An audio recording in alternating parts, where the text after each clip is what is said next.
un enfant de 8 ans, monte sur un trône au milieu des ténèbres. Son grand-père avait été le monarque le plus cruel que le royaume ait jamais connu, transformant les rues en sanctuaires d'idoles et sacrifiant des innocents aux faux dieux. Pendant des générations, personne n'avait ouvert la parole de Dieu. Elle gisait, ensevelie sous la poussière et l'oubli, perdue dans les décombres d'une nation spirituellement morte. Le peuple avait effacé son identité, effacé son créateur. Mais ce garçon était différent. À 16 ans, alors que d'autres cherchaient la gloire et les plaisirs, lui cherchait Dieu.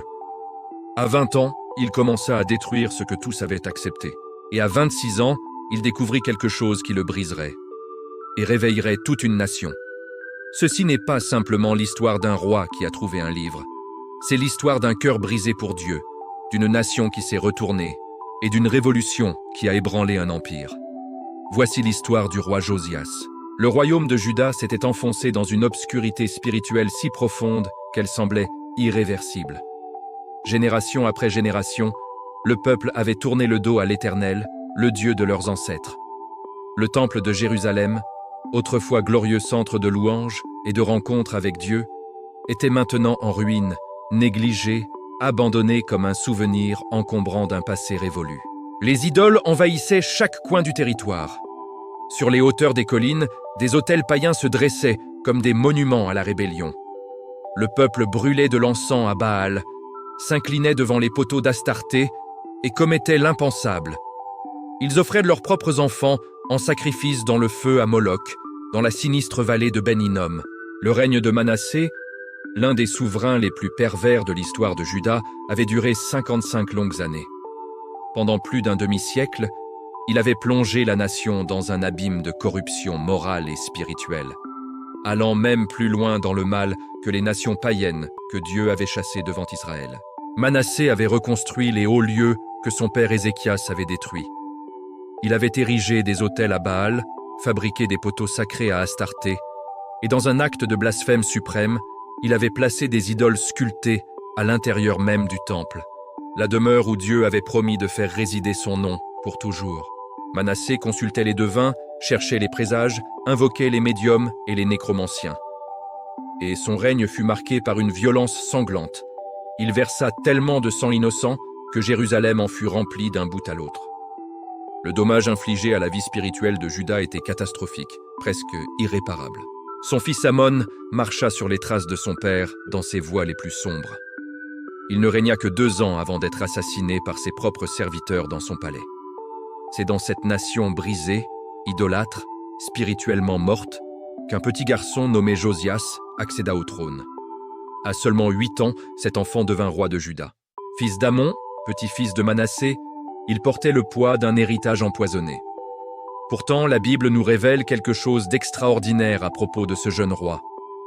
Il fit ce qui est droit aux yeux de l'Éternel, et il marcha dans toutes les voies de David, son père. Il ne s'en détourna ni à droite ni à gauche. Comment est-ce possible? Josias était entouré d'une culture totalement imprégnée d'idolâtrie.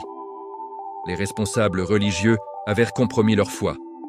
Les prêtres s'étaient habitués au syncrétisme, mélangeant le culte de l'Éternel avec des pratiques païennes. Les prophètes étaient en grande partie silencieux ou prophétisèrent des mensonges. Le peuple avait oublié la loi de Moïse. La plupart des rouleaux des Écritures avaient été perdus ou cachés quelque part, loin des yeux. Et pourtant, au milieu de toute cette noirceur, le cœur du jeune Josias était tendre envers Dieu. Mais comment? Comment un roi enfant, entouré des autels de Baal et des ombres de l'apostasie, pouvait-il développer une telle foi envers le Seigneur? Peut-être que sa mère Jédida, dont le nom signifie « bien-aimé de l'Éternel », lui avait enseigné le vrai Dieu. Peut-être existait-il encore des fidèles, des prêtres, des prophètes ou des anciens qui lui murmuraient les hauts faits de l'Éternel. Quelles que soient les influences, une chose est certaine.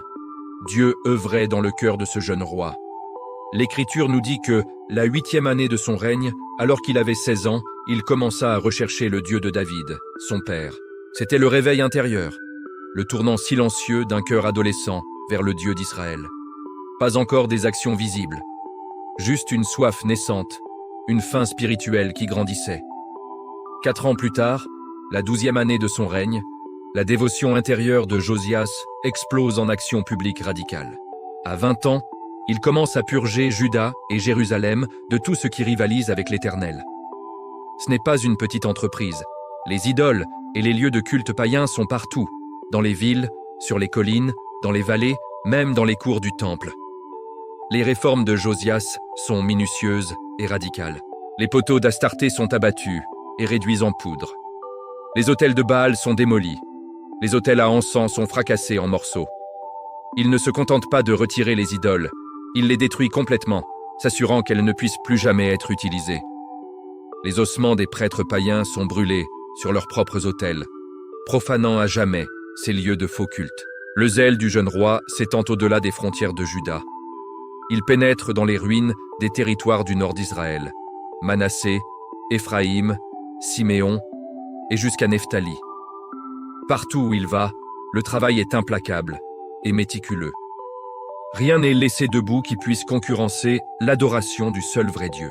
La 18e année de son règne, alors que Josias avait 26 ans, il tourna son attention vers le temple de l'Éternel. Le bâtiment avait été négligé pendant des décennies. Sa structure se détériorait, ses trésors étaient épuisés. Josias ordonna à Hilkija, le souverain sacrificateur, ainsi qu'à Shaphan, fils d'Atsalia, le secrétaire, à Maaséja, le gouverneur de la ville, et à Joach, fils de Joachaz, l'archiviste, d'utiliser l'argent collecté auprès du peuple pour restaurer le temple. Les fonds furent remis aux ouvriers, les charpentiers, les constructeurs, les maçons, pour acheter du bois et des pierres de taille afin de réparer les dommages. La Bible note qu'il travaillait avec fidélité, un détail qui témoigne de l'intégrité tant du leadership du roi que de la réponse du peuple. Il n'était pas nécessaire de rendre compte de l'argent donné aux ouvriers, car ils étaient totalement dignes de confiance. Puis quelque chose d'extraordinaire se produisit. Alors qu'Hilkidja, le souverain sacrificateur, supervisait les travaux, il fit une découverte qui allait tout changer. Caché, oublié depuis des générations, se trouvait un rouleau. Le livre de la loi de l'Éternel, donné par Moïse. C'était probablement le livre du Deutéronome, ou peut-être toute la Torah, les 5 premiers livres de la Bible. Pendant des décennies, peut-être des générations, la parole de Dieu avait été perdue pour son peuple. Ils avaient vécu sans la révélation claire du caractère de Dieu, sans ses commandements, sans ses promesses, sans ses avertissements. Hilkija donna le livre à Shaphan, le secrétaire, qui l'apporta au roi Josias et le lui lut à haute voix. Tandis que Shaphan lisait les paroles de la loi, Josias entendit, peut-être pour la première fois de sa vie, la révélation complète de l'alliance de Dieu avec Israël. Il entendit les bénédictions promises pour l'obéissance et les malédictions annoncées pour la désobéissance. Il entendit les commandements de Dieu concernant l'adoration, la justice et la sainteté. Il entendit les avertissements contre l'idolâtrie et les conséquences du fait de se détourner de l'Éternel.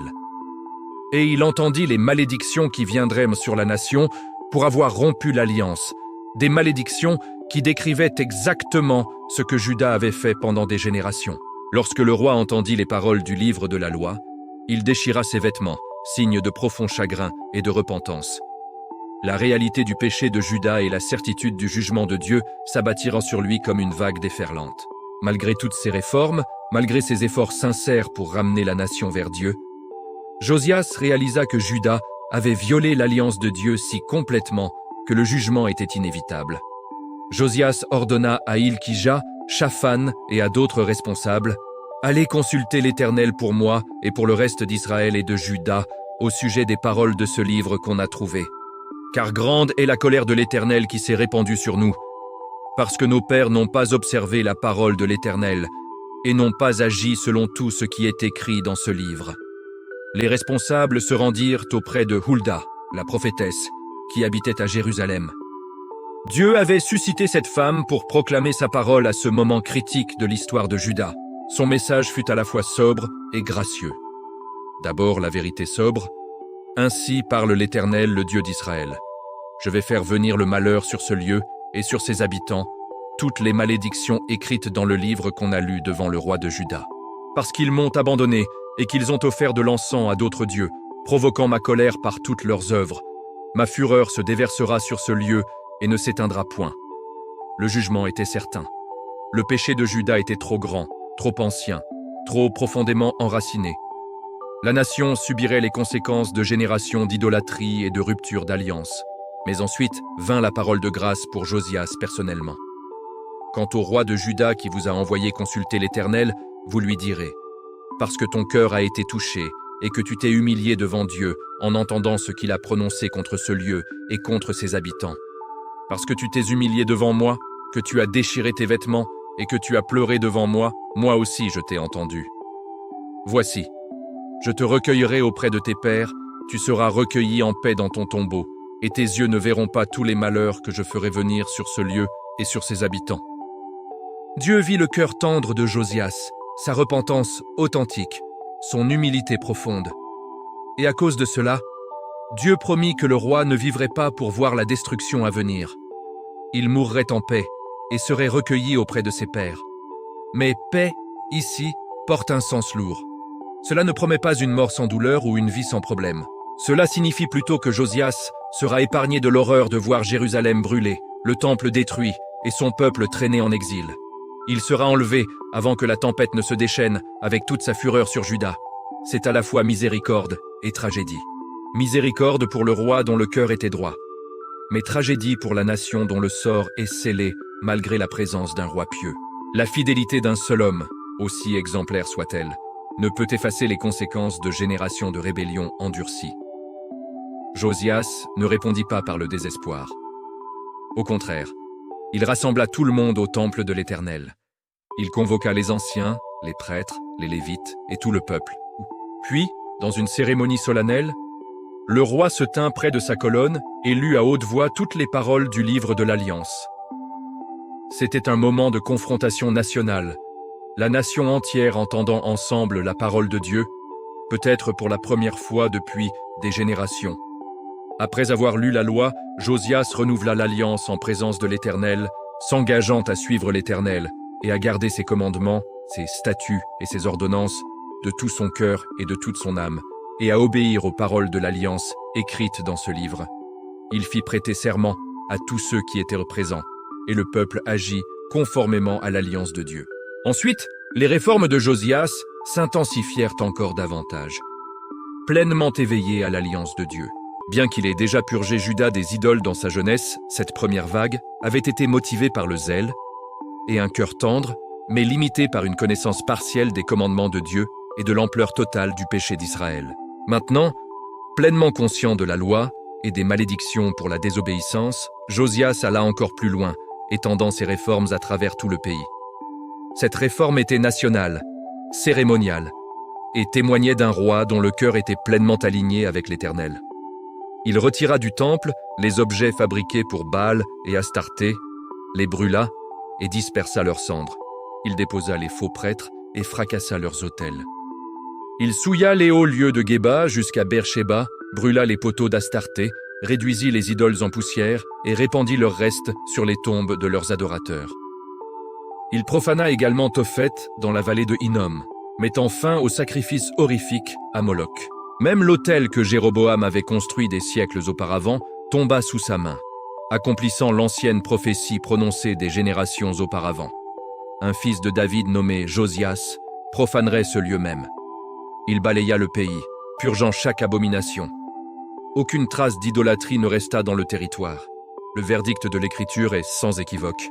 Avant lui, il n'y eut point de roi qui comme lui revint à l'Éternel de tout son cœur, de toute son âme et de toute sa force, selon toute la loi de Moïse, et après lui, il n'en a pas paru de semblable. Et pourtant, le texte ajoute immédiatement « L'Éternel ne revint pas de l'ardeur de sa grande colère dont il était enflammé contre Juda, à cause de tout ce que Manassé avait fait pour l'irriter. » La réforme de Josias était réelle, profonde et exemplaire, mais elle ne pouvait pas effacer des générations de rébellion nationale. Le jugement viendrait, mais pas de son vivant. Cette même 18e année de son règne, après avoir purifié le pays et le temple, Josias célébra la Pâque en l'honneur de l'Éternel à Jérusalem. Le roi fournit à tout le peuple présent 30 000 agneaux et chevreaux pour les offrandes de la Pâque et 3 000 bovins, tous provenant des possessions personnelles du roi. Le 14e jour du premier mois, l'agneau pascal fut immolé. Les prêtres répandirent sur l'autel le sang qui leur était remis, tandis que les Lévites dépouillaient les animaux. Les holocaustes furent mis à part pour être donnés au peuple selon leur division familiale, afin qu'ils puissent les offrir à l'Éternel, comme il est écrit dans le livre de Moïse. Ils rôtirent les animaux de la Pâque au feu selon la prescription, firent de bouillir les offrandes saintes dans des marmites, et les servirent rapidement à tout le peuple.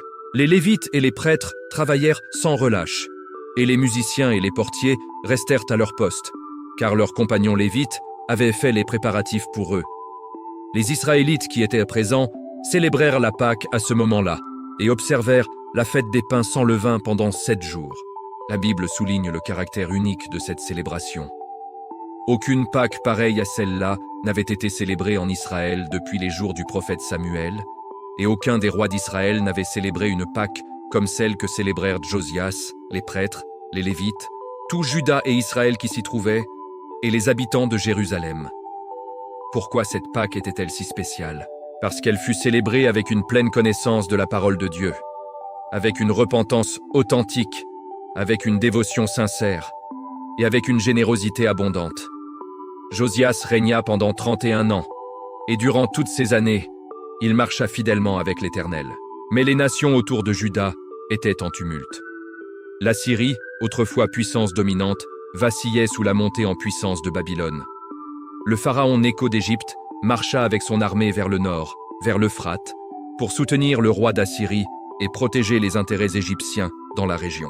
Ce n'était pas une bataille contre Juda, mais le royaume de Josias se trouvait directement sur le chemin de la campagne de Nécho.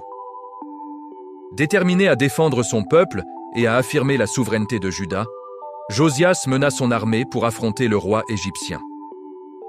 Le pharaon Nécho envoya des messagers à Josias avec ce message. « Qu'y a-t-il entre moi et toi, roi de Juda? Ce n'est pas contre toi que je viens aujourd'hui, mais c'est contre une maison avec laquelle je suis en guerre. Dieu m'a dit de me hâter. Ne t'oppose pas à Dieu qui est avec moi, de peur qu'il ne te détruise. » Remarquablement, le pharaon Nécho prétendait que Dieu l'avait envoyé dans cette mission. Que ce soit vrai ou simplement une manœuvre diplomatique, nous ne le savons pas avec certitude. Ce que nous savons, c'est que Josias refusa d'écouter. Mais pourquoi? Pourquoi Josias n'a-t-il pas tenu compte de cet avertissement? La Bible ne nous dit pas exactement pourquoi.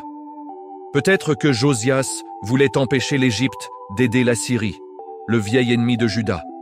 Peut-être était-ce une décision politique. Ou peut-être qu'il refusait simplement de croire que Dieu pouvait parler à travers un pharaon païen. Quelle que soit la raison, Josias se déguisa et partit au combat dans la plaine de Megiddo. Le fracas des armées remplit l'air. Josias, dissimulé parmi ses troupes, avança dans la mêlée. Mais dans le chaos de la bataille, des archers égyptiens bandèrent leurs arcs. Les flèches fendirent l'air et frappèrent le roi. L'impact fut soudain et brutal. Haletant, il cria à ses officiers « Emportez-moi, car je suis gravement blessé !» Ces hommes se précipitèrent vers lui, alarmés. Ils le soulevèrent avec précaution de son char de guerre et le placèrent dans son second char, celui destiné au voyage, non au combat. Le trajet de retour vers Jérusalem fut atroce. Au moment où le char atteignit les portes de la ville, Josias s'éteignait, et il mourut bientôt de ses blessures. L'homme qui s'était tourné vers l'Éternel de tout son cœur, de toute son âme et de toute sa force n'était plus. Il fut enterré dans les tombeaux de ses ancêtres, et tout Juda et Jérusalem le pleurèrent. Pourtant, même dans cette tragédie, la parole de Dieu à travers Hulda, la prophétesse, fut accomplie. Josias mourut avant de voir la destruction de Jérusalem. Le prophète Jérémie, qui exerçait déjà son ministère depuis la 13e année de Josias, composa des lamentations pour Josias. Jusqu'à ce jour, tous les chanteurs et chanteuses commémorent Josias dans les lamentations. Celles-ci devinrent une tradition en Israël. L'évaluation de la Bible concernant Josias est remarquable. Il n'y eut avant lui aucun roi qui comme lui revint à l'Éternel de tout son cœur, de toute son âme et de toute sa force, selon toute la loi de Moïse, et après lui, il ne s'en est point élevé de semblable. C'est un éloge extraordinaire. Même David, l'homme selon le cœur de Dieu, n'a pas reçu une telle recommandation. La dévotion de Josias envers Dieu était complète et totale. Il ne se détourna ni à droite ni à gauche. Il suivit l'Éternel de tout son être. Dans les 23 ans suivant la mort de Josias, Jérusalem serait détruite, le temple brûlé et le peuple emmené en exil à Babylone. L'histoire du roi Josias est bien plus qu'un simple récit ancien. C'est un miroir tendu à nos propres cœurs et à notre propre époque. Sa génération avait perdu la parole de Dieu. Elle reposait oubliée, accumulant la poussière dans un coin du temple, tandis que la nation dérivait dans les ténèbres spirituelles. Aujourd'hui, nous faisons face à une crise différente. Non pas l'absence de l'écriture, mais sa négligence. Les Bibles reposent sur des étagères. Les applications restent fermées sur nos téléphones. Et la parole de Dieu accumule la poussière numérique pendant que nous faisons défiler d'interminables flux d'informations qui ne peuvent pas nous sauver. Nous avons accès à plus de traductions, de commentaires et d'outils d'études que n'importe quelle génération dans l'histoire.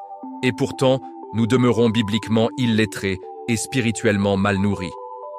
Nous avons besoin d'une rencontre fraîche avec l'Écriture. Pas une simple lecture décontractée, mais une confrontation qui déchire le cœur et change la vie avec la parole vivante de Dieu. Quand est-ce que la Bible vous a ému aux larmes pour la dernière fois ou vous a contraint à changer quelque chose dans votre vie? Quand a-t-elle exposé une idole que vous ne saviez même pas que vous serviez? Les poteaux de bois et les autels de pierre parsemaient autrefois les collines de Juda. Aujourd'hui, nous ne nous prosternons pas devant Baal ou Astarté. Mais nos idoles ne sont pas moins réelles et pas moins exigeantes. Nous sacrifions notre temps, notre énergie et notre dévotion sur les autels de la réussite professionnelle, de la sécurité financière, de la validation sur les réseaux sociaux, du divertissement et du confort. La question reste la même. Qu'est-ce qui rivalise avec Dieu pour le trône de votre cœur? Si quelqu'un examinait votre agenda, votre compte bancaire, votre historique de navigation et vos pensées, que conclurait-il que vous adorez vraiment? Supprimer les idoles exige une dévotion impitoyable. Cela peut signifier supprimer des applications, mettre fin à des relations, changer d'emploi ou briser des habitudes. Tout comme un jeune roi choisit de chercher Dieu dans une nation qu'il avait oubliée, nous aussi faisons face au choix entre l'acceptation culturelle et l'obéissance coûteuse.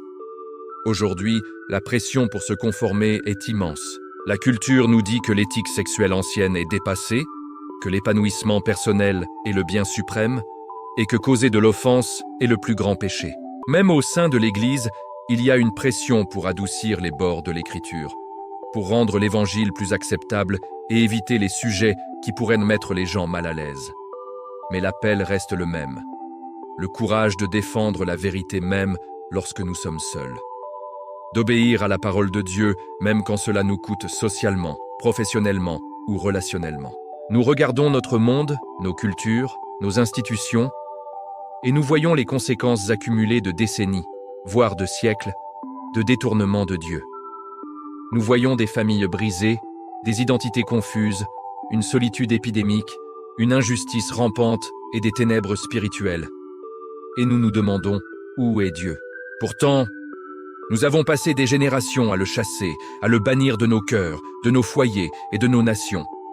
Nous avons désespérément besoin d'un renouvellement de l'Alliance, pas seulement en tant qu'individu, mais en tant que communauté, se tenant ensemble pour dire « Nous suivrons l'Éternel et vivrons selon sa parole, et non selon les modèles de ce monde. » Josias fut l'un des plus grands rois de Juda.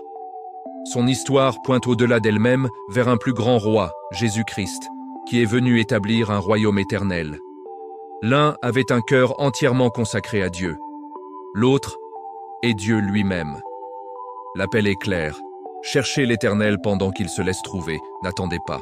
Lisez sa parole et laissez-la vous examiner, vous convaincre et vous transformer. Défendez la vérité même quand c'est coûteux. Adorez avec le peuple de Dieu. Vivez avec un espoir réaliste. Vous ne verrez peut-être pas le réveil pour lequel vous priez, mais votre fidélité compte toujours. Dieu voit toujours. Et un jour, lorsque vous vous tiendrez devant le roi des rois, vous entendrez les paroles qui comptent le plus. C'est bien, bon et fidèle serviteur.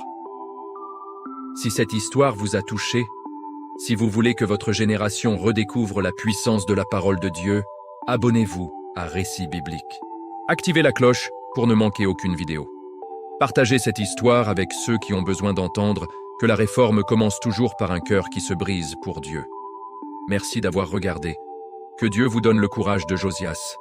À très bientôt pour un nouveau récit biblique qui transformera votre vie.